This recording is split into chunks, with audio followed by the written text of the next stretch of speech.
योगी सरकार ने अब तक का सबसे बड़ा बजट पेश कर दिया है। वित्त मंत्री सुरेश खन्ना ने 9,12,669 करोड़ का बजट पेश किया है। महिला, युवा, किसान समेत हर वर्ग का विशेष ध्यान रखा गया है। गन्ना किसानों को बड़ी राहत देते हुए समर्थन मूल्य में 30 रुपए प्रति क्विंटल की बढ़ोतरी हुई है। किसानों को मुफ्त बिजली मिलती रहेगी। साथ ही दवाओं के दाम कम किए जाएंगे। युवाओं को रोजगार के लिए ट्रेनिंग सेंटर और डेटा सेंटर बनाए जाएंगे।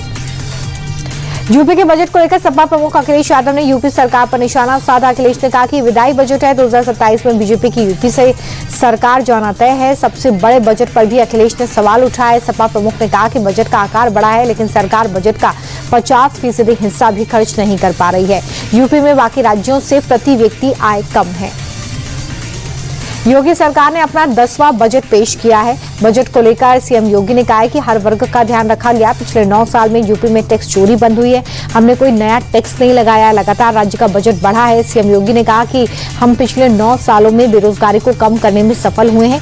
देश की टॉप 3 अर्थव्यवस्था में उत्तर प्रदेश शामिल हो चुका है। हम यूपी में AI मिशन और स्किल की योजनाएं बढ़ाएंगे। साथ ही प्रदेश में कई सिटी इकोनॉमिक जोन भी बनेंगे।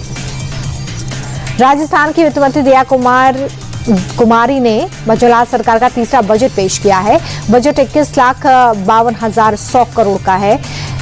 वित्त मंत्री ने कहा कि एनटीए की तर्ज पर स्टेट टेस्टिंग एजेंसीज की स्थापना की जाएगी। साथ ही सीएम जल जीवन मिशन के तहत 4,500 करोड़ रुपए खर्च किए जाएंगे। नई सड़कों के निर्माण के लिए 1,800 करोड़ रुपए और हादसों पर लगाम लगाने के लिए 2,000 CCTV कैमरे लगाने की मंजूरी भी दी गई है। राबड़ी देवी के कथित अपमान को लेकर आरजेडी ने मोर्चा खोल दिया है। पटना में विधान परिषद के बाहर राबड़ी देवी के नेतृत्व में सीएम नीतीश के खिलाफ प्रदर्शन हुआ। इस दौरान आरजेडी एमएलसीज ने मुख्यमंत्री होश में आओ के नारे लगाए हैं। कहा है कि सीएम नीतीश जनता के साथ किए वादे पूरे नहीं कर रहे हैं, बल्कि विधायकों को धमकाया जा रहा है। गाजियाबाद में 3 नाबालिग बहनों की सुसाइड मिस्ट्री में बड़ा खुलासा हुआ है। बताया जा रहा है कि पूरा घर चेतन की तीसरी पत्नी नाजनीन के कंट्रोल में था। नाजनीन तय करती थी कि बच्चियां क्या पढ़ेंगी, कहां पढ़ेंगी। चेतन नाजनीन की मुस्लिम पहचान छुपाता था और टीना बताकर दूसरों से मिलवाता था। जिस दिन तीनों बहनें बालकनी से गिरी थी, उस दिन लिफ्ट में नाजनीन ने चेतन की पहली पत्नी सुजाता को थप्पड़ भी मारा था। कानपुर लैम्बोर्गिनी केस में नया मोड़ सामने आया है, जहां पर कोर्ट में सुनवाई के दौरान मोहन नाम के शख्स को कोर्ट में ड्राइवर के रूप में पेश किया गया। पुलिस ने दावा किया कि जिस समय हादसा हुआ उस वक्त शिवम मिश्रा ही कार चला रहा था। इसके वीडियो और इलेक्ट्रॉनिक सबूत हैं, जिसके बाद कोर्ट ने मोहन को ड्राइवर मानने की मांग को खारिज कर दिया। कानपुर के बाद अब यूपी के मऊ का एक वीडियो सोशल मीडिया पर वायरल हो रहा है। रेलवे में पार्सल अधीक्षक ने आरपीएफ जवान से गाली गलौज और सरेआम धमकी दी। पार्सल अधीक्षक ने अपने नाम और पद की धौंस दिखाते हुए आंखें निकाल लूंगा, तुम जानते नहीं किससे बात कर रहे हो। तो वहीं आरपीएफ जवान आरोपी से लगातार सही से बात करने के लिए कह रहा है। दिल्ली की बीरागढ़ी में 3 लोगों की मर्डर मिस्ट्री सुलझ गई है। पुलिस ने हत्या के आरोप में तांत्रिक कमरुद्दीन उर्फ बाबा को गिरफ्तार कर कोर्ट में पेश किया है। उसे 5 दिन की पुलिस हिरासत में भेजा गया है। आपको बता दें कि आरोपी ने धन वर्षा का लालच देकर 3 लोगों को जहर दिया था। दरअसल बीरागढ़ी फ्लाईओवर पर 8 फरवरी को एक बंद कार के अंदर 3 लोगों के शव मिले थे। शुरू में सुसाइड एंगल से मामले की जांच हो रही थी। मुंबई के कुर्ला रेलवे स्टेशन से एक दिल छू लेने वाली तस्वीर सामने आई है। 7 फरवरी की इस तस्वीर में देखा जा रहा है कि एक बुजुर्ग महिला यात्री चलती ट्रेन से उतरने की कोशिश में अचानक फिसल गई। वो प्लेटफॉर्म और ट्रेन के बीच गिरने लगी। तभी वहां ड्यूटी पर मौजूद रेलकर्मी जॉन पॉल ने अद्भुत साहस और तत्परता का परिचय दिया। बिना एक पल गवाए महिला को सुरक्षित बाहर निकाला। उसकी इस सूझबूझ से महिला की जान बच गई। बॉलीवुड एक्टर रणवीर सिंह को व्हाट्सएप पर करोड़ों रुपए की फिरौती का धमकी भरा वॉइस नोट मिलने के बाद मुंबई पुलिस ने उनके घर की सुरक्षा बढ़ा दी है। पुलिस अधिकारियों के अनुसार इस धमकी भरे मैसेज में भेजने वाले ने खुद को कुख्यात बिश्नोई गैंग से जुड़ा बताया है। पुष्टि के लिए पुलिस तकनीकी जांच और साइबर सेल की मदद ले रही है।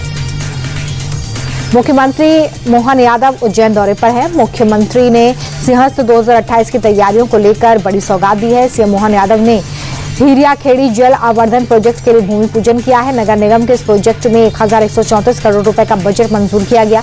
मुख्यमंत्री ने कहा कि यह प्रोजेक्ट 2 साल में पूरा होगा, जिसमें 600 से 3000 किलो लीटर की कैपेसिटी वाले 17 नए ओवरहेड टैंक बनाए जाएंगे। इस प्रोजेक्ट से 2055 तक उज्जैन के लोगों की पानी की समस्या को दूर किया जा सकेगा। आगामी त्योहारों के मद्देनजर भोपाल पुलिस ने संवेदनशील इलाकों में मार्च निकाला है। 2 दिन की कॉम्बिंग गश्त के दौरान 408 आरोपी गिरफ्तार किए गए। वाहन चोर, जिला बदर आरोपी, गंभीर अपराध में शामिल आरोपी भी इसमें शामिल है। डीसीपी जोन ने यह बताया कि किसी ने भी माहौल खराब करने की कोशिश की तो उसके खिलाफ सख्त कार्रवाई होगी। अमृतसर पुलिस को बड़ी कामयाबी मिली है। हथियारों की तस्करी करने वाले 2 आरोपी गिरफ्तार किए गए हैं। पुलिस कमिश्नर के मुताबिक ऑपरेशन प्रहार के तहत एक्शन लिया गया। दोनों आरोपी सीमा पार से पाकिस्तान से आए हथियारों को पंजाब और देश के कुछ और हिस्सों में सप्लाई कर रहे थे। 5 हथियारों को भी जब्त किया गया है। दोनों आरोपियों के खिलाफ पहले से भी कई केस दर्ज हैं। तेलंगाना के संगारेड्डी जिले में एक स्कूल में भीषण आग लग गई। भीषण आग के कारण आसमान में उठते काले धुएं दूर दूर तक दिखाई दे रहे थे। हालांकि मौके पर मौजूद दमकल की गाड़ियों में आग पर काबू पा लिया। जिले में स्थानीय निकाय के चुनाव के चलते छुट्टियों के कारण स्कूल बंद था। इसके चलते एक बड़ा हादसा टल गया। उत्तराखंड के हरिद्वार में जगजीतपुर में रिहायशी इलाके में हाथी घुस गया। हाथियों के घुसने से स्थानीय लोगों में डर और अफरा तफरी का माहौल है। इसी दौरान एक स्कूटी सवार युवक हाथियों को देखकर इतना घबरा गया कि पास ही लगे लाइट के खंभे से जा टकराया। गनीमत रही कि युवक को गंभीर चोट नहीं आई।